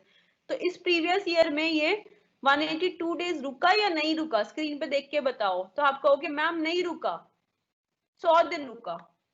तो इसने ये वाली कंडीशन पूरी नहीं करी, 182 डेज और उससे ज्यादा नहीं रुका, कंडीशन ये वाली पूरी नहीं करी। तो मैंने कहा कि चलो कोई नहीं, रेजिडेंट बनने के लिए हम उसको दूसरा मौका फिर देंगे, दो कंडीशंस हैं, दोनों में से एक भी फुलफिल कर देगा तो रेजिडेंट बना देंगे। तो मैंने कहा चलो चेक करके बताओ इस साल में ये 60 डेज या उससे ज्यादा रुका। आपने कहा हाँ हाँ मैम रुका। मैंने कहा अच्छा, ये सेकंड कंडीशन में 60 डेज और मोर रुका, ये तो फुलफिल कर रहा है, बट सेकंड कंडीशन पूरी नहीं हुई। सेकंड कंडीशन में हमें एक और चीज देखनी होती है कि इस प्रीवियस ईयर से पहले के 4 प्रीवियस ईयर्स 1 2 3 4 इन 4 में मिला के कुल मिला के कितने दिन इंडिया में रुका। तो हमने देखा 100 प्लस 100 प्लस 100 प्लस 100 400 दिन रुका, मतलब 365 दिन से ज्यादा रुका। अगर प्रीवियस ईयर में 60 दिन से 60 डेज से ज्यादा रुका है या 60 डेज रुका है और प्रीवियस ईयर से पहले वाले 4 प्रीवियस ईयर्स में 365 डेज या ज्यादा रुका है, तो क्या बन जाएगा, ये हमारा रेजिडेंट बन जाएगा। कौन से साल के लिए रेजिडेंट बनेगा, उस प्रीवियस ईयर के लिए, तो इस साल के लिए ये रेजिडेंट बन गया। ऐसे ही हम 2017-18 में कैलकुलेट करेंगे। 2017-18 में हमने देखा कि 2017-18 अब हमारा प्रीवियस ईयर है। अब हमें जानना है इसमें ये हमारा रेजिडेंट है कि नॉन रेजिडेंट है। तो हमने देखा 182 वाली डेज वाली कंडीशन तो फुलफिल कर नहीं रहा, 60 डेज वाली कंडीशन फुलफिल कर रहा है। तो 60 के साथ एक और चीज चेक करनी पड़ती है कि पहले के मिला के कितने दिन रुका, 365 डेज रुका। तो आपने कहा कि हाँ हाँ उससे ज्यादा ही रुका है। तो मैंने कहा ठीक है, फिर हम इस साल में 2017-18 में इसे रेजिडेंट करार देते हैं, रेजिडेंट बन गया ये। तो ऐसे ही बच्चे हमारे को अब मान लीजिए 2015-16 के लिए कैलकुलेट करना है, तो आप कहोगे कि मैम 182 डेज वाली कंडीशन तो फुलफिल नहीं कर रहा रेजिडेंट होने की। तो चलो अब दूसरी कंडीशन चेक करते हैं, 60 डेज वाली कंडीशन फुलफिल कर रहा है, 60 डेज से ज्यादा रुका है। तो उसके साथ साथ एक और कंडीशन चेक करनी होती है, पहले के 4 सालों में कितने दिन रुका है। तो मैंने कहा 100 प्लस 100 प्लस 100 प्लस 0, 300 दिन रुका है। तो इसमें 365 डेज वाली कंडीशन फुलफिल कर रहा है वो। तो आप कहोगे कि नो नहीं कर रहा। तो आप कहोगे मैम तो इसका मतलब ये है 60 प्लस 365 डेज वाली कंडीशन भी पूरी नहीं कर रहा, क्योंकि इसमें 365 डेज की कंडीशन पूरी नहीं हो रही है और 182 डेज वाली तो करी ही नहीं थी। तो इसलिए इस साल में वो बन गया नॉन रेजिडेंट। ऐसे ही आप सबका नॉन रेजिडेंट का स्टेटस निकाल लोगे। तो हमारे को निकालना आ गया कि रेजिडेंट कैसे निकालते हैं और नॉन रेजिडेंट कैसे निकालते हैं। ठीक है, हमने निकाल लिया। अब हमने रेजिडेंट नॉन रेजिडेंट तो हर साल में निकाल लिया, बट अब हमें क्या निकालना है, हमें ये निकालना है कि रेजिडेंट एंड ऑर्डिनरी रेजिडेंट है या नहीं। रेजिडेंट जो बहुत ज्यादा दिन रुकता है इंडिया में उसे हम रेजिडेंट एंड ऑर्डिनरी रेजिडेंट मान लेते हैं। उसके लिए 2 कंडीशंस फुलफिल होनी चाहिए। कौन सी 2 कंडीशंस, कहता है पहली कंडीशन ये है कि ये जो प्रीवियस ईयर है ना, इस प्रीवियस ईयर से पहले के जो 10 साल हैं उन 10 सालों में से किन्हीं मिनिमम 2 सालों में रेजिडेंट रहा हो। मिनिमम 2 साल मतलब 2 साल या 2 साल से अधिक सालों में रेजिडेंट रहा होगा। अगर कहता है रेजिडेंट एंड ऑर्डिनरी रेजिडेंट होने की ये कंडीशन है कि प्रीवियस साल को तो छोड़ दो, 19-20 को छोड़ दो, उससे पहले के जो 10 साल हैं उनमें उन 10 सालों में चेक करो रेजिडेंट और नॉन रेजिडेंट किस किस साल में है। अगर किन्हीं 2 और 2 से अधिक सालों में रेजिडेंट है तो वो क्या बन जाता है बच्चे, तो अभी रेजिडेंट एंड ऑर्डिनरी रेजिडेंट नहीं बना, अभी उसने उसकी रेजिडेंट एंड ऑर्डिनरी रेजिडेंट की पहली कंडीशन फुलफिल कर दी। फिर तो चलो चेक करते हैं, इस साल में रेजिडेंट है, इस साल में रेजिडेंट है, इस साल में रेजिडेंट है, बाकी सारे सालों में नॉन रेजिडेंट है। मतलब 3 साल में रेजिडेंट है और 7 सालों में नॉन रेजिडेंट है। तो 2 और 2 से ज्यादा सालों में वो रेजिडेंट निकल के आ गया। तो यस बोलोगे, यस मैम निकल के आ गया, 2 या 2 से ज्यादा सालों में वो रेजिडेंट निकल के आ गया। तो इसका मतलब ये वाली कंडीशन फुलफिल कर दी उसने रेजिडेंट एंड ऑर्डिनरी रेजिडेंट की। आप कहोगे यस मैम कर दी। तो क्योंकि उसने ये कंडीशन फुलफिल कर दी है बच्चे, तो इसको हम क्या कहते हैं कि रेजिडेंट एंड ऑर्डिनरी रेजिडेंट की पहली कंडीशन फुलफिल कर दी है इसने। अब उसकी दूसरी कंडीशन पढ़ते हैं, रेजिडेंट एंड ऑर्डिनरी रेजिडेंट की एक और कंडीशन है, वो क्या है बच्चे, वो ये है,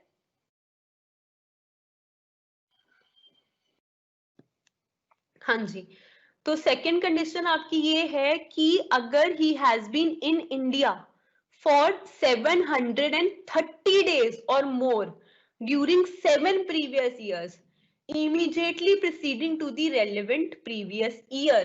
ध्यान देना बच्चों, क्या कह रहा है, कह रहा है कि अगर वो इंडिया में रहा है for 730 days and more during 7 previous years immediately preceding relevant previous year।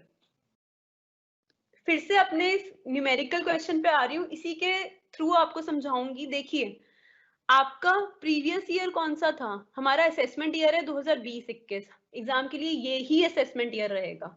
उसका प्रीवियस ईयर होता है 2019-20, जस्ट एक साल पहले, तो 2019-20। अब कहते हैं प्रीवियस ईयर को छोड़ दो, आरओआर के केस में हम रेजिडेंट एंड ऑर्डिनरी रेजिडेंट के केस में हम जब कंडीशंस चेक करते हैं तो प्रीवियस ईयर को कंसिडर नहीं कर रहे होते, उसको छोड़ देते हैं, उससे पहले के सालों में चेक करते हैं कंडीशन। तो चलिए 2019-20 को हमने मन में कांटा लगा लिया, क्रॉस लगा दिया, और बाकी के अब सालों में चेक करेंगे। तो पहले के 7 साल चेक करेंगे। कौन से 7 साल? 1, 2, 3, 4, 5, 6, 7। मतलब 2012-13 से लेके 2018-19 तक, इन 7 सालों में हम क्या चेक करेंगे कि वो कुल मिला के कितने दिन रहा, यहां से लेकर और यहां तक 12-13 तक कितने दिन रहा वो कुल मिला के। इन 7 सालों में कुल मिला के कितने दिन रहा, सबको जोड़ लो। तो आप कहोगे 100 plus 100 plus 100 plus 100 plus 100 plus 100 plus 100, तो आप कहोगे 700 दिन रहा। तो मैं कहूंगी कि अगर उसको सेकेंड कंडीशन फुलफिल करनी है रेजिडेंट एंड ऑर्डिनरी रेजिडेंट की, तो उसको इन 7 सालों में कम से कम 730 दिन या 730 दिन से ज्यादा रुका हुआ होना चाहिए इंडिया में। फिर से बोल रही हूँ, सेकंड कंडीशन बोलती है कि प्रीवियस ईयर को तो मन में क्रॉस लगा दो, प्रीवियस ईयर से पहले के 7 सालों के अंदर कुल मिला के वो कितने दिन इंडिया में रहा ये देखो। अगर वो 730 दिन या 730 दिन से ज्यादा इंडिया में, 730 डेज और मोर रहा है इंडिया में, तो वो ये कंडीशन फुलफिल करता है, वरना नहीं करता। तो हमने काउंट किया, 100 को 7 बार लिखा हुआ है इन्होंने, हमने 700 कर दिया जोड़ इसका, तो 700 जो है 730 दिन से कम है, तो ये कंडीशन पूरी नहीं कर रहा। तो ये अपने प्रीवियस ईयर से पहले वाले 7 सालों में, प्रीवियस ईयर्स, ये सारे प्रीवियस ईयर्स ही हैं, बट कौन से प्रीवियस ईयर्स हैं? Preceding previous year. इस प्रीवियस ईयर से प्रीसीडिंग जो 7 प्रीवियस ईयर्स हैं उनमें ये 730 दिन से कम रुका है, तो इसलिए ये सेकंड कंडीशन फुलफिल नहीं कर रहा। और जिसने पहली वाली कंडीशन फुलफिल करी थी, वो जो पहली वाली कंडीशन थी कि प्रीवियस ईयर से पहले वाले 10 सालों में कम से कम 2 सालों में वो रेजिडेंट रहा हो, वो वाली कंडीशन इसने फुलफिल करी थी। तो दोनों में से रेजिडेंट एंड ऑर्डिनरी रेजिडेंट के लिए बच्चे 2 कंडीशन होती हैं, एक तो कि प्रीवियस ईयर से पहले वाले 10 प्रीवियस ईयर्स में से कम 2 में वो रेजिडेंट रहा हो, और दूसरा प्रीवियस ईयर से पहले वाले 7 प्रीवियस ईयर्स में कुल मिला के 730 दिन या ज्यादा रुका हो।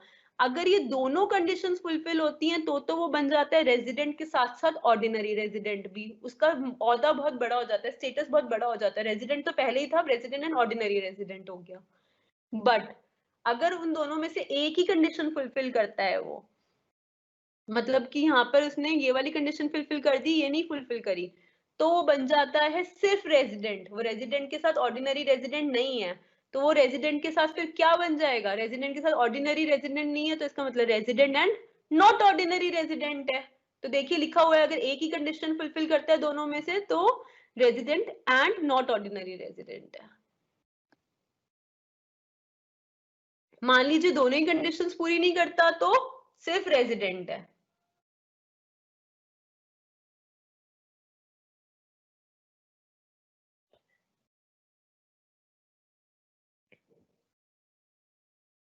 मतलब कि अगर मान लीजिए इसने ये कंडीशन भी पूरी नहीं करी, ये वाली कंडीशन भी पूरी नहीं करी, तो हम कह देंगे यस रेजिडेंट तो है बट नॉट ऑर्डिनरी रेजिडेंट है।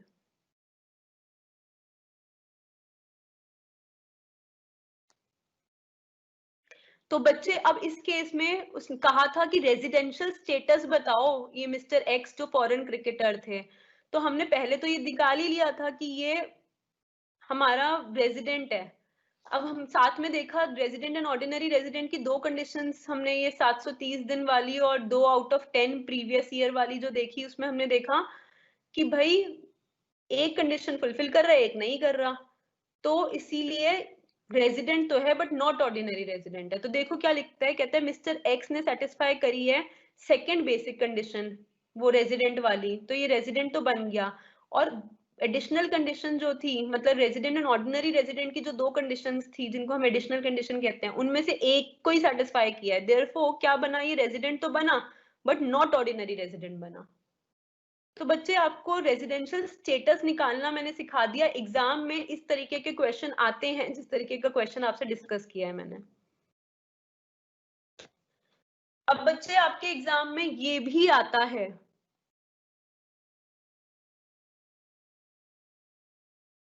देखिए स्क्रीन पे देखेंगे,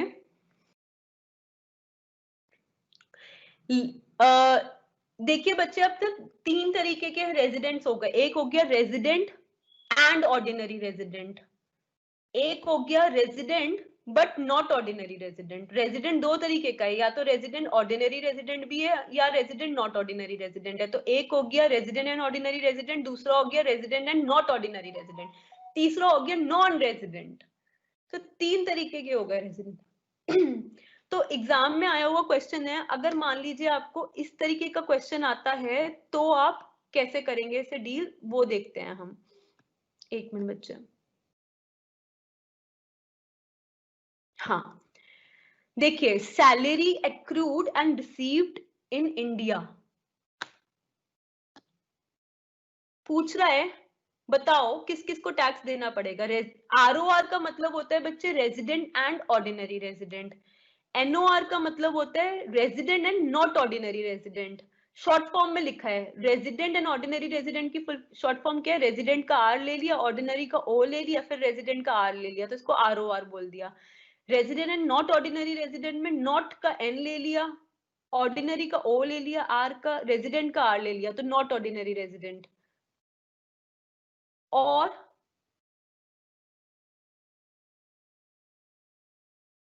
तीसरा आपका क्या है, नॉन रेजिडेंट, एन आर। अब बच्चे कहता है कि जो भी इनकम, देखिए बच्चे सबसे पहले कोई भी इस तरीके का क्वेश्चन आएगा तो आपको ये देखना है कि जो इनकम है उसका सोर्स कहां पर है, इंडिया में है या इंडिया से बाहर है, पैसा कमाया कहाँ जा रहा है, मतलब जॉब जो है वो इंडिया में है या इंडिया से बाहर है, बिजनेस इंडिया में है या इंडिया से बाहर है। किसी भी चीज का अगर सोर्स इंडिया में है तो वो तीनों के लिए टैक्सेबल होगी, तो वो आरओआर को भी टैक्स भरना पड़ेगा, एनओआर को भी, एनआर को भी। गवर्नमेंट कहती है किसी भी चीज का सोर्स अगर इंडिया में है, ध्यान दे रहे हैं आप मेरी बात पे, तो अगर किसी भी चीज का सोर्स इंडिया में है, आपको पैसा कमाने का जरिया इंडिया बना, जॉब इंडिया में थी या बिजनेस जो था आपका वो इंडिया में था, तो ऐसे केस में तीनों को टैक्स भरना पड़ेगा उस इनकम पे जो आपने पैसा कमाया। या फिर अगर सोर्स छोड़ो, एक तरफ सोर्स हो गया, मतलब एक एक के सोर्स का हम कर चुके हैं, अब आप अपने माइंड में रखना ये सोर्स वाला, एक होता है रिसीविंग वाला पार्ट। मान लीजिए सोर्स तो इंडिया से बाहर था, ऑस्ट्रेलिया में सोर्स था पैसे का, जॉब ऑस्ट्रेलिया में थी, बट रिसीव इंडिया में होती है। तो जो ऐसी इनकम होगी जिसका सोर्स इंडिया से बाहर होगा बट रिसीव इंडिया में होगी, तो भी इन तीनों को टैक्स भरना पड़ेगा, आरओआर को भी टैक्स भरना पड़ेगा, एनओआर को भी और नॉन रेजिडेंट को भी। तो कहता है या तो सोर्स इंडिया में हो तो भी तीनों को टैक्स देना पड़ेगा, या रिसीविंग इंडिया में हो तो भी तीनों को टैक्स देना पड़ेगा। मान लीजिए सोर्स इंडिया से बाहर है, रिसीविंग इंडिया में है, तो तीनों को टैक्स भरना पड़ेगा। मान लीजिए सोर्स इंडिया में है, रिसीविंग इंडिया से बाहर है, तो भी दोनों को टैक्स भरना मतलब इन तीनों को टैक्स भरना पड़ेगा तो भी। अब मान लीजिए सोर्स भी इंडिया में है और रिसीविंग भी इंडिया में है, तो भी तीनों को टैक्स भरना पड़ेगा। तो चलिए पहला पॉइंट देखते हैं। कहता है सैलरी से इनकम आई, सैलरी एक्रू, एक्रू मतलब सोर्स कहां पे है, एक्रू मतलब अराइज कहां पर हुई, उगी कहां पे, अराइज कहां पे हुई, सैलरी कहां उगी, कहां अराइज हुई, मतलब सैलरी का सोर्स कहां है। तो कहता है income from salary accrued and received in India. कहता है एक्रू मतलब सोर्स भी इंडिया में है, रिसीविंग भी कहां पर हो रही है, इंडिया में हो रही है, दोनों ही चीजें चीजें इंडिया में है। कोई भी इनकम जिसकी सोर्स मतलब एक्रू भी इंडिया में हो रही है और रिसीव भी इंडिया में हो रही है, दोनों ही केसेस अगर इंडिया में एक्रूविंग इंडिया से बाहर है तो भी दोनों को टैक्स भरना मतलब इन तीनों को टैक्स भरना पड़ेगा तो भी। अब मान लीजिए सोर्स भी इंडिया में है और रिसीविंग भी इंडिया में है, तो भी तीनों को टैक्स भरना पड़ेगा। तो चलिए पहला पॉइंट देखते हैं। कहता है सैलरी से इनकम आई, सैलरी एक्रू, एक्रू मतलब सोर्स कहाँ पे है, एक्रू मतलब अराइज कहाँ पर हुई, उगी कहाँ पे, अराइज कहाँ पे हुई, सैलरी कहाँ उगी, कहाँ अराइज हुई, मतलब सैलरी का सोर्स कहाँ है। तो कहता है income from salary accrued and received in India. कहता है एक्रू मतलब सोर्स भी इंडिया में है, रिसीविंग भी कहां पर हो रही है, इंडिया में हो रही है, दोनों ही चीजें इंडिया में है।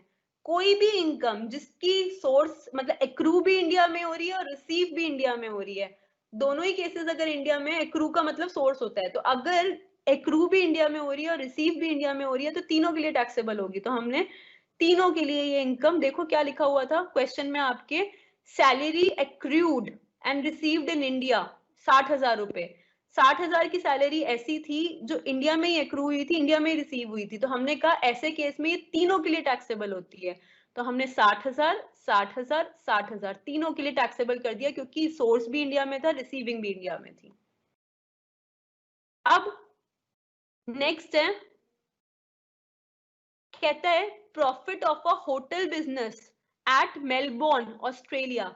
मेलबोर्न एक जगह है ऑस्ट्रेलिया में, तो मेलबोर्न की जगह आप ऑस्ट्रेलिया ही मान लीजिए।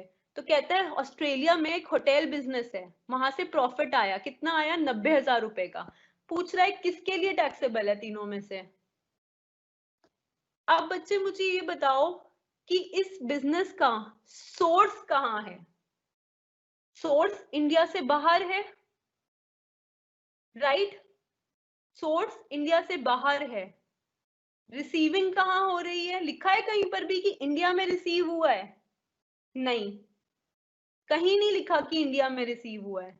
तो हम मान लेंगे कि रिसीविंग भी ऑस्ट्रेलिया में ही हो रही है, मेलबोर्न में ही हो रही है, तो ये बिजनेस ऑस्ट्रेलिया में मेलबोर्न में है और इसका पैसा भी बिजनेस से जो कमाया होटल बिजनेस से वो भी वहीं पे ऑस्ट्रेलिया में रिसीव हो रहा है। ऐसा चीज जो रिसीव भी इंडिया से बाहर हो रही हो और कमाई भी इंडिया से बाहर गई हो, कहने का मतलब सोर्स पैसे का और रिसीविंग दोनों इंडिया से बाहर है, एक्रूअल और रिसीविंग दोनों इंडिया से बाहर है, ऐसे केस में जो ये रेजिडेंट एंड ऑर्डिनरी रेजिडेंट है इसको तो इस पे टैक्स देना पड़ेगा, बाकी दोनों को टैक्स नहीं देना पड़ेगा।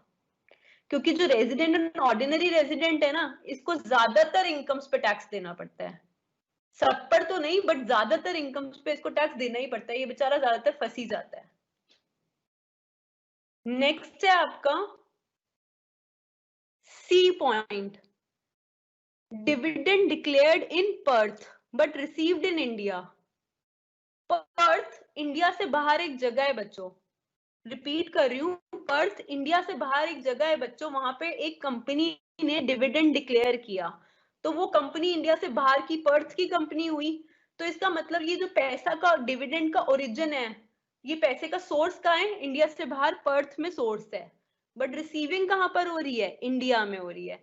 मैंने आपको समझाया था कोई भी इनकम या तो उसकी रिसीविंग इंडिया में हो जाए या उसका सोर्स इंडिया में हो जाए, दोनों में से एक भी चीज इंडिया में है तो तीनों को टैक्स देना पड़ता है, आरओआर, एनओआर और एनआर को। तो देखिए कितना डिविडेंड आ रहा था, dividend declared in Perth by an Australian company but received in India 12,000 रुपए। तो ये 12,000 रुपए जो एक ऑस्ट्रेलियन कंपनी ने पर्थ में डिक्लेयर किया था, बट वो रिसीव क्योंकि इंडिया में हुआ था, तो कोई भी इनकम जो इंडिया में रिसीव होएगी वो तीनों को उस पर टैक्स देना पड़ेगा। तो 12,000 रुपए, 12,000 रुपए, 12,000 रुपए, तीनों टैक्स भरेंगे।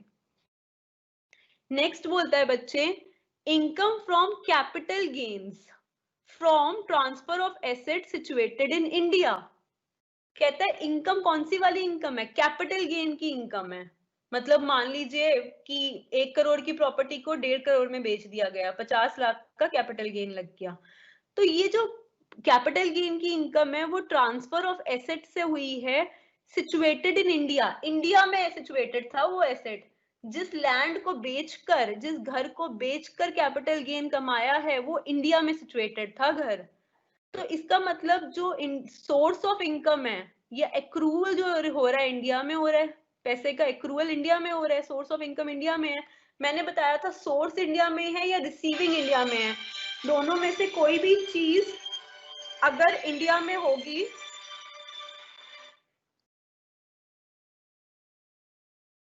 तो मैंने आपको बताया था कि अगर दोनों में से एक भी चीज इंडिया में होगी तो क्या करना होगा बच्चे? अगर दोनों में से एक भी चीज इंडिया में होगी तो तीनों के लिए टैक्सेबल होगा, तो हमने तीनों के लिए टैक्सेबल कर दिया। देखिए 60,000, 60,000, 60,000। नेक्स्ट पे आते हैं बच्चे। Interest on debentures of a foreign company but received in India. क्या कहता है?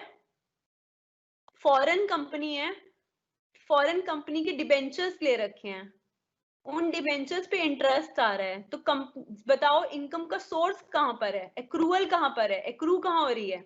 इंडिया से बाहर।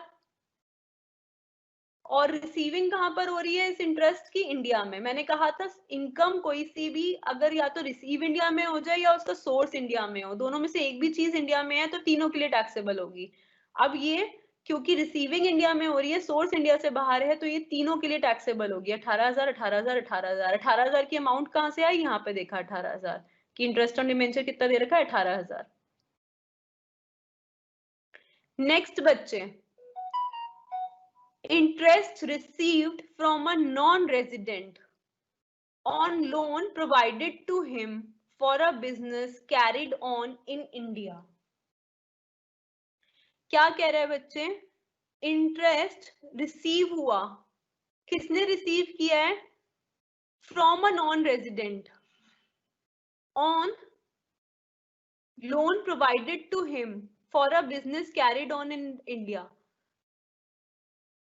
अगर नॉन रेजिडेंट ने इंटरेस्ट रिसीव किया है on loan provided to him, एक नॉन रेजिडेंट को जो इंडिया में कम रुकता था उसे अगर लोन प्रोवाइड किया गया है, उसे लोन दिया गया है बिजनेस इंडिया में करने के लिए, तो देखिए बच्चे interest received from a non resident on a loan provided to him for a business carried on in India. Business कहाँ पे होगा? इंडिया में होगा। तो बिजनेस जो होगा वो इंडिया में होगा, तो इसीलिए इंटरेस्ट ये तीनों के लिए हम इसको टैक्सेबल कर देंगे। अब हम कहेंगे इसमें से सोर्स या रिसीविंग में से क्या चीज इंडिया में हो रही है, तो हम कहेंगे इसकी रिसीविंग इंडिया में हो रही है। कैसे इंडिया में रिसीविंग हो रही है? आप कह रहे हो ना कि बिजनेस को इंडिया में करोगे तो पैसा इंडिया में ही लोगे आप उसका, तो इसीलिए तीनों के लिए ये टैक्सेबल हो जाएगा। नेक्स्ट कहता है ये रॉयल्टी रिसीव्ड इन जर्मनी। कहां पे रिसीव हुई? इंडिया से बाहर। तो सोर्स कहा है? रॉयल्टी इनकम होती है हमारी, तो रॉयल्टी इनकम का जो सोर्स है, एक्रूअल है, वो इंडिया से बाहर है, जर्मनी में। From a resident of India. Royalty receive तो जर्मनी में हो रही है, बट दे कौन रहा है? रेजिडेंट ऑफ इंडिया दे रहा है। For technical services provided for a business carried on in Germany. फिर से पढ़ेंगे बच्चे इसे। कहता है रॉयल्टी रिसीव जर्मनी में हुई है। कौन रिसीव कर रहा है? एक टेक्नीशियन रिसीव कर रहा है। किस चीज के लिए? उसने सर्विसेज दी है। किसको दी है? एक बिजनेसमैन को जो जर्मनी में कैरिड ऑन करता है बिजनेस। रॉयल्टी रिसीव हुई है जर्मनी में from resident of India. Resident of India ने रॉयल्टी रिसीव करी है जर्मनी में। और किस लिए रिसीव करी है? देखिए फिर से बोल रही हूं, रॉयल्टी किसको मिली है? रेजिडेंट ऑफ इंडिया को रॉयल्टी मिली है। यहाँ पे नॉन रेजिडेंट को इंटरेस्ट मिला था। कह रहा है रॉयल्टी मिली है, इनकम मिली है, किसको मिली है? रेजिडेंट ऑफ इंडिया को मिली है। रॉयल्टी कहाँ मिली है? जर्मनी में मिली है। तो सोर्स क्या हो गया? इंडिया से बाहर हो गया। किस चीज के लिए मिली है? क्योंकि उसने टेक्निकल सर्विसेज प्रोवाइड करी थी। टेक्निकल सर्विसेज किसको प्रोवाइड करी थी? जर्मनी में एक बिजनेस हो रहा था वो। एक आदमी है जो रेजिडेंट इंडिया का है, ध्यान से सुनिए, एक आदमी इंडिया का रेजिडेंट है, उसको रॉयल्टी इनकम मिलती है, जर्मनी में मिलती है। क्यों मिल रही है इसे रॉयल्टी इनकम? क्योंकि ये एक टेक्निकल बंदा है बहुत, इसने ना टेक्निकल सपोर्ट सर्विसेज दी हैं किसको? जर्मनी में लोगों को बिजनेस कैरी ऑन करने के लिए, इसलिए उसको 60,000 रुपए मिले हैं इसलिए। तो अब ये जानना चाहते हैं हम इन तीनों में से किसके लिए टैक्सेबल होगा, तो हमने कहा कि ये पैसा जर्मनी में रिसीव हुआ, तो सोर्स इंडिया से बाहर है, ठीक है। और इसका रिसीविंग तो और सोर्स, सॉरी, इंडिया में रिसीव हुआ तो रिसीविंग इंडिया से बाहर है, और सोर्स कहां पर है? सोर्स भी आप कह रहे हो कि जर्मनी में है, बिजनेस क्योंकि जर्मनी का है वो आपको पे कर रहा है, तो सोर्स कहाँ है? वो भी जर्मनी में है। तो सोर्स भी जर्मनी में है, रिसीविंग भी जर्मनी में हो रही है, तो इनकम का सोर्स और रिसीविंग दोनों इंडिया से बाहर हो, तो ऐसे केस में मैंने आपको ये वाला केस में भी ऐसे ही कराया था। क्या होता है, हम कहते हैं तो आरओआर को तो उस पर टैक्स भरना पड़ता है, बाकी दोनों को नहीं भरना पड़ता, ये बेचारा फंस जाता है। नेक्स्ट है आपका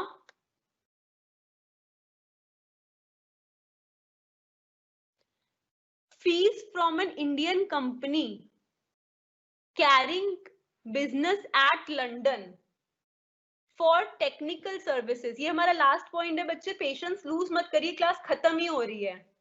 एग्जाम में इसी तरीके के क्वेश्चन आते हैं आपके। क्या कहता है, fees from an Indian company carrying in business at London. Business कहां पे कर रही है?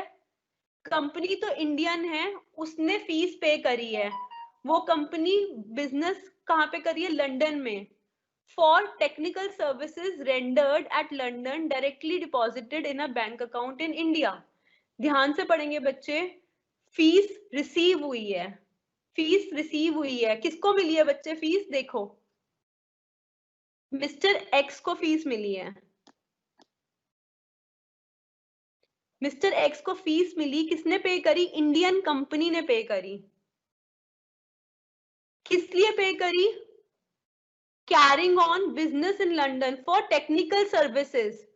मिस्टर एक्स ने, वो मिस्टर एक्स एक टेक्निकल बंदे थे, उन्होंने टेक्निकल सर्विसेज दी थी। किसको दी थी? एक इंडियन कंपनी को दी थी, जो कि बिजनेस कहां कर रही थी? लंदन में कर रही थी। और उसने क्या किया, मिस्टर एक्स के अकाउंट में डायरेक्टली इंडिया में पैसे, मिस्टर एक्स का अकाउंट इंडिया में है, उसमें डायरेक्टली पैसे जमा करा दिए। इस बात को आप ध्यान से पढ़ेंगे दोबारा। मिस्टर एक्स को पैसे मिले हैं, कहां से मिले हैं? फीस मिली है। किस चीज के लिए फीस मिली है? Technical services. वो मान लीजिए कंप्यूटर के बड़े, बहुत बड़े महारथी हैं, उन्होंने कंप्यूटर की सर्विस प्रोवाइड करी है, घर बैठे बैठे ऑनलाइन उन्होंने सर्विस प्रोवाइड करी है। किसको प्रोवाइड करी है उन्होंने? एक इंडियन कंपनी को प्रोवाइड करी है, जो कि बिजनेस कर रही है लंदन में। है तो इंडिया की कंपनी, बट वो बिजनेस कर रही है लंदन में। उस कंपनी को इन्होंने घर बैठे प्रोवाइड कर दी है टेक्निकल सर्विस। और बच्चे जो इन्होंने टेक्निकल सर्विस प्रोवाइड करी है, टेक्निकल सर्विस जो इन्होंने प्रोवाइड करी है, उसके बदले इनको पैसे मिले हैं। और वो पैसे, क्योंकि ये मिस्टर एक्स इंडिया में रहते हैं, इनका बैंक अकाउंट मिस्टर एक्स का इंडिया है, तो मिस्टर एक्स के बैंक अकाउंट में पैसे जमा करा दिए गए हैं। कितने पैसे जमा कराए हैं बच्चे? 90,000 रुपीज, 90,000 रुपए पैसे जमा कराए हैं। तो बच्चे 90,000 रुपए जो पैसे जमा कराए हैं, उसको हमने यहाँ पे लिख लिया 90,000, 90,000, 90,000। क्लियर हुआ? क्यों हुआ? यहाँ पे हमने तीनों पे क्यों लिखा 90,000 रुपए? क्योंकि इंडिया में, इंडिया के बैंक अकाउंट में जमा कराए, तो रिसीविंग कहां पर हो रही है? इंडिया के अंदर रिसीविंग हो रही है, क्योंकि इंडिया के बैंक अकाउंट में जमा कराए तो रिसीविंग इंडिया में हो रही है, इसलिए 90,000 तीनों में। मैंने कहा था किसी भी इनकम का या तो सोर्स इंडिया में हो या रिसीविंग इंडिया में हो। यहाँ पर सोर्स इंडिया में हो या ना हो, हम वो अभी हमारे को मैटर नहीं करेगा, अगर रिसीविंग इंडिया में हो रही है तो। रिसीविंग देख लो कहाँ हो रही है, इंडिया का बैंक अकाउंट में पैसा जमा कराया है, तो रिसीविंग इंडिया में हो रही है, तो तीनों के लिए ये क्या हो गया? टैक्सेबल हो गया। तो अब पूछता है क्वेश्चन में बच्चे कि ये बताओ, तो एक्स की टोटल इनकम क्या है अगर वो आरओआर है? पहले उसको आरओआर मान लो और उसकी टोटल इनकम बताओ कि टोटल उसकी टैक्सेबल इनकम कितनी होगी। फिर दूसरे केस में उसे एनओआर मान लो, फिर बताओ उसकी टोटल इनकम कितनी होगी। तीसरे केस में मान लो वो आरओआर भी नहीं है, एनओआर भी नहीं है, एनआर है, तो बताओ उसकी टोटल इनकम कितनी होगी। तो आप कहोगे कि ऐसे केस में आप कहोगे कि ये सारी टैक्सेबल इनकम्स है ना, तो आरओआर की सारी इस कॉलम के टोटल करके आप कहोगे 4,05,000 उसकी टोटल इनकम होगी, जिसपे उसको टैक्स भरना पड़ेगा आरओआर की। एनओआर की कितनी होगी, इतनी होगी। इस पूरे कॉलम को आप ऐड कर दोगे, 2,55,000 होगी। नॉन रेजिडेंट की कितनी होगी, इन सबको ऐड कर दोगे कॉलम को, आप कहोगे 2,55,000 होगी।